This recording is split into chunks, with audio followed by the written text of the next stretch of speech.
तो मेरा ये मानना है कि नेचर ही भगवान है जी। और नेचर की उपासना करनी चाहिए।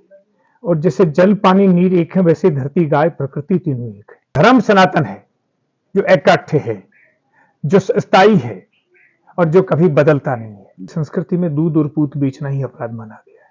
कागजों से ऑर्गेनिक हो रहा है। तीनों पेड़ों के नीचे हमने तपस्या शुरू की, न पानी था न बिजली थी, सब धीरे धीरे व्यवस्थाएं बनती गई, आगे कारवां खड़ा होता गया। हमारे यहाँ जो एक पल्ले का कुमार आया ना, वो घरों को बर्बाद करने का एक साधन आया है। हमारे यहाँ जोड़ा, हर चीज का जोड़ा होता है। मेरे पास में दुनिया के अनेक देशों से, पूरे भारत से लोग गो आधारित जीवन पद्धति और गो आधारित खेती सीखने के लिए आते हैं। और गांव उसको कहते हैं जहाँ गाय होती है। इसलिए देश की जो रचना बदलने का, देश को दुनिया का सिरमौर बनाने का स्रोत कोई है तो वो गाय है। लोग जानते हैं, लेकिन नए व्यूअर्स के लिए आपका परिचय बहुत मायने रखता है। परिचय जानना चाहूंगा सर। कान सिंह निर्वाण, जोड़की ढाणी, गोधाम, कटरातल, सीकर, राजस्थान। जी। खेतों के बीच में आपने जो ये एक एग्रो टूरिज्म का जो आपने रूप दिया है, प्रकृति से बिल्कुल जुड़ा हुआ है। जब मैं यहाँ पहुंचा तो एक अलग जो फीलिंग आई मेरे अंदर कि देसी चीजों के साथ, और जो मैं पीछे देख पा रहा हूँ, गौ माता गोबर के द्वारा जो लिपाई पुट्टी जिसको बोलते हैं वो की गई है। तो कहाँ से ये शुरुआत हुई थी और किस प्रकार ये आपको आइडिया आया था कि अपने को ये करना चाहिए? मेरे पास में दुनिया के अनेक देशों से, पूरे भारत से लोग गो आधारित जीवन पद्धति और गो आधारित खेती सीखने के लिए आते हैं। जी। मैं भारत सरकार से लेकर के कई राज्य सरकारों की कृषि सलाहकार कमेटी का मेंबर भी रहा हूँ। तो मेरा ये मानना है कि नेचर ही भगवान है जी। और नेचर की उपासना करनी चाहिए। और जैसे जल पानी नीर एक है, वैसे धरती गाय प्रकृति तीनों एक है। तीनों को समझे बिना मनुष्य तक भी आ ही नहीं सकती। ये समझाने की हमने यह क्लास लगाई है।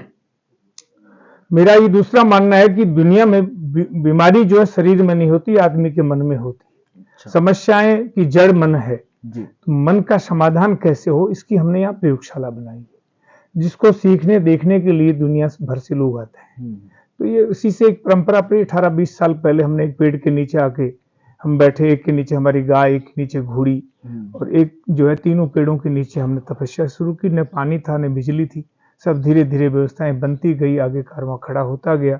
देश और दुनिया से लोग आते रहे और हमारा मनोबल बढ़ाते रहे। जी। एक मिनट रोकना चाहूंगा। जब मैं यहाँ पे आया तो देखा आस पास में लोगों के पास विदेशी गाय बहुत है।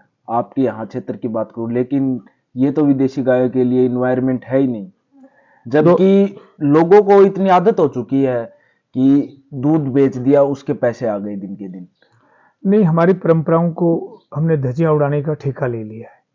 भारतीय संस्कृति में दूध और पूत बेचना ही अपराध माना गया है। दूसरा, ये एचएफ जो है, ये हमारी शेखावटी के विनाश का तांडव नृत्य है। मनुष्यता यहाँ से गायब होती जा रही है, क्योंकि रिश्तों को ये गाय का दूध जो खत्म करता है। सब बातें हैं, लेकिन अब धीरे धीरे लोग जो है, आर्थिक विकास को लोगों ने अपना एजेंडा बना लिया, सब कुछ मान लिया। आर्थिक विकास एक मुद्दा हो सकता है, एक सिस्टम हो सकता है, लेकिन सर्वांगीण विकास के पूरे ब्रह्मांड में दो ही स्रोत हैं, भक्ति और शक्ति। भक्ति का प्रतीक गाय है और शक्ति का प्रतीक घोड़ा है। इन दोनों के बीच हमारे जीवन की यात्रा शुरू होती है। जब मैं आपके एग्रो टूरिज्म के जो आपने रूम बना रखे अलग अलग, उनमें जब मैंने प्रवेश किया तो वहां पे जो कलाकृति मैंने देखी, वो गौ माता की और घोड़े की, या फिर घोड़ी की अश्वशक्ति जिसको बोलते हैं, वो साथ में बताया ना आपको, भक्ति और शक्ति की उपासना हम करते हैं। जी जी। दुनिया में दूसरा कोई रास्ता ही नहीं है। राहु केतु शनि को रोकना है तो घोड़े की टाप, और वास्तु दोष को रोकना है तो गाय, और सर्वांगीण विकास का कोई स्रोत खोजना है तो गाय और घोड़ी। जी जी। इसके अलावा कोई दूसरा चारा नहीं। अब जब अपन यहाँ पे बैठे हैं, पुट्टी जो आपने गौ माता की गोबर की लगा रखी, पीछे जो गेट देख पा रहा हूँ, तो पुरानी जो चीजें हैं, एग्रो टूरिज्म की तरफ काफी लोग, आज के टाइम की बात करूं तो अनेकों लोग हैं, लेकिन ये चीजें बहुत कम लोग इनमें जो प्रयोग में ले रहे हैं, लेकिन क्योंकि ये दोबारा काम मांगती है थोड़े समय बाद। एक हमारे यहाँ जो एक पल्ले का कुमार आया ना, वो घरों को बर्बाद करने का एक साधन आया है। जी। हमारे यहाँ जोड़ा, हर चीज का जोड़ा होता है। पक्षियों में, पशुओं में, मनुष्यों में हम सर्वांगीण विकास जो है जोड़े से मानते हैं, और अब एक आ गया, इसलिए किसी भी घर में जो है जोड़ा है ही नहीं। जी जी। साथ बैठे हैं समाज के डर से, समाज के भय से, अपने स्वार्थ से। जोड़ा नहीं है। जोड़ा तो दो दिलों से एक हो जाते हैं तब होता है। जी और वो किसी घर में नहीं है जहाँ एक पल्ले के कुंवाड़ है। इसलिए ये हमारी विराट परंपराओं को, हजारों साल की परंपरा में भारत के किसी भी कालखंड में एक पल्ले के कुंवाड़ होते ही नहीं थे। ये नई नई बातें आई। औरतें खड़े खाना बनाना जानती ही नहीं थी, अब खड़ा खाना बना रही है, खड़ी टॉयलेट और बात कर रही है। जी जी तो इससे बड़ा कोई दुर्भाग्य नहीं हो सकता। इसी लोगों को, ऐसे लोगों की सोच बदलने के लिए, ऐसे लोगों को समझाने के लिए ही हमने खड़ा किया। मेरा ये मानना है कि आप सुना हुआ भूल जाओगे, पढ़ा हुआ भूल जाओगे, देखा हुआ नहीं भूल सकते। 87% ज्ञान देखने से आता है और हमने ये देखने का मॉडल बनाया। जी। तो लाइफस्टाइल की अगर मैं बात करूं, खेती बाड़ी आप करते थे या उसके अलावा क्या कुछ आप साथ में करते थे पहले? मैं प्रधानमंत्री जी ने मेरे से कहा कि हम आय दुगनी करेंगे किसान। जी मैंने उनसे कहा मैं 10 गुने के रास्ते जानता हूँ और मेरे पास 10 गुने के रास्ते मैंने खोल रखे हैं। कोई किसान देखना चाहे, सीखना चाहे, वेलकम, स्वागत है। इसके साथ अगर मैं बात करूं, आपने भेड़ भी पाल रखी हैं। ये प्रकृति गा- का समन्वय है। गाय। गाय, कुत्ते, बिल्ली, खरगोश, टर्की, मुर्गे, कबूतर, सब है मेरे पास। जी जी जी। और जो देसी चीजों से जो मसाला वगैरह बनता है ये वो भी पूरे सब। रसोई का पूरा सामान मेरे यहाँ प्रोसेसिंग होता है। जी जी। ये देश प्रोसेसिंग का सरताज था जो सत्यानाश कर बैठा है। तेल हमारे यहाँ आयुर्वेद कहता है एक ही बार गर्म होना चाहिए। मेरे तेल की सब्जी बनने के बाद कोई लाड साहब नहीं कह सकता कि घी में बनाइए, तेल में बनाइए, क्योंकि मेरा तेल निकलते वक्त गर्म होता ही नहीं है। ऐसे ही मसाले हमारे यहाँ कभी पीसे नहीं खाए गए, या तो कूटते थे या बांटते थे। हम यहाँ कूट करके तैयार करते हैं। जी जी। तो हर चीज हम नेचर से जोड़ के हमारा काम करते हैं। जब बैठे थे अपनी ऑफ कैमरा, जब बात हो रही थी, आप बता रहे थे विदेशों से भी लोग जुड़े हुए, ना बल्कि भारत के। हाँ, दुनिया भर से लोग आते हैं। जी जी। कितने देशों से लगभग? 10-12 देशों से आते हैं, पूरे देश के हर कोने कोने से आते हैं। जी जी जी। तो इसके अलावा किसानों या फिर ग्रामीण लोगों को अपने माध्यम से, या फिर मैं ये कहूँ पशुपालकों को, आप क्या कुछ संदेश देना चाहोगे अपने माध्यम से? पशुपाल तो क्या मैं ये कहना चाहता हूँ कि यदि आप अपनी तकदीर बदलना चाहते हैं, तजवीज बदलना चाहते हैं और जीवन जीना चाहते हैं, तो देसी गाय के अलावा कोई आधार नहीं है आपके पास। जी जी। ये गाय जगत जननी है, सृष्टि की रचयिता है और भूमि का पोषण करने वाली है। ये जमीन की खुराक डीएपी, यूरिया और गोबर की ट्रोलियां नहीं है। जमीन की खुराक है सूक्ष्म जीवाणु, और सूक्ष्म जीवाणु को मल्टीप्लाई और प्रोटेक्शन देने का काम सिर्फ देसी गाय का गोबर और गोमूत्र करता है। जी जी। इसलिए घर घर में गाय होनी चाहिए, गांव गांव में नंदी होने चाहिए और ये देश की तकदीर बदल जाएगी। गांव, भारत बना है गांव से, और गांव उसको कहते हैं जहाँ गाय होती है। जी जी। इसलिए देश की जो रचना बदलने का, देश को दुनिया का सिरमौर बनाने का स्रोत कोई है तो वो गाय है।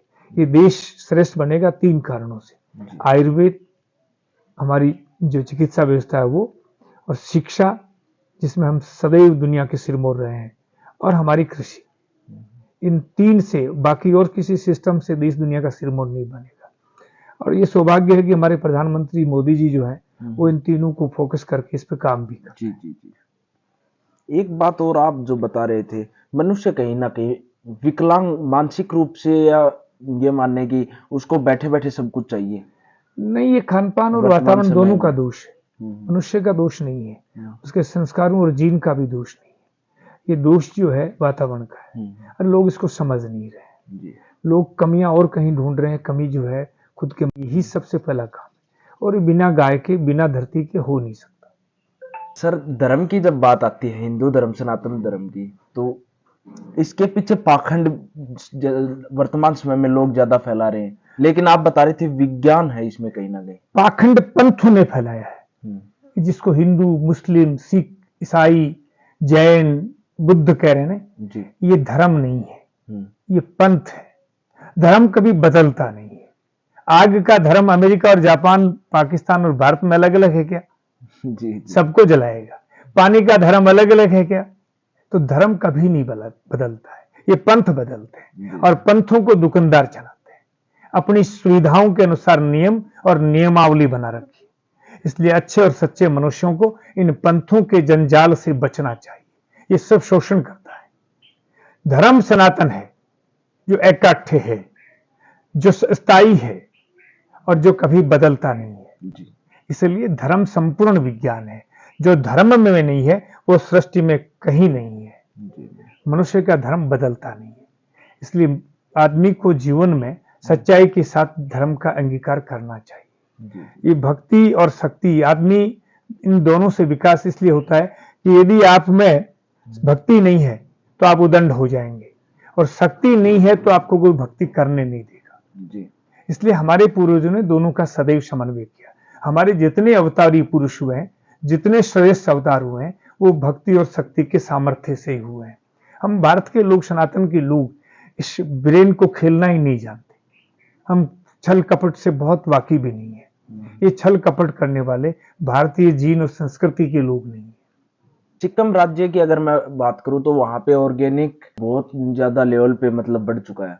नहीं, वहां भी हमारे देश में क्या है कि इस ऑर्गेनिक के नाम से बड़ा ठग विद्या चल रही है और कागजों से ऑर्गेनिक हो रहा है। ये दुर्भाग्य है, जी ये सच्चाई नहीं है। और जहां सच्चाई है उनसे कोई माल लेने वाला नहीं।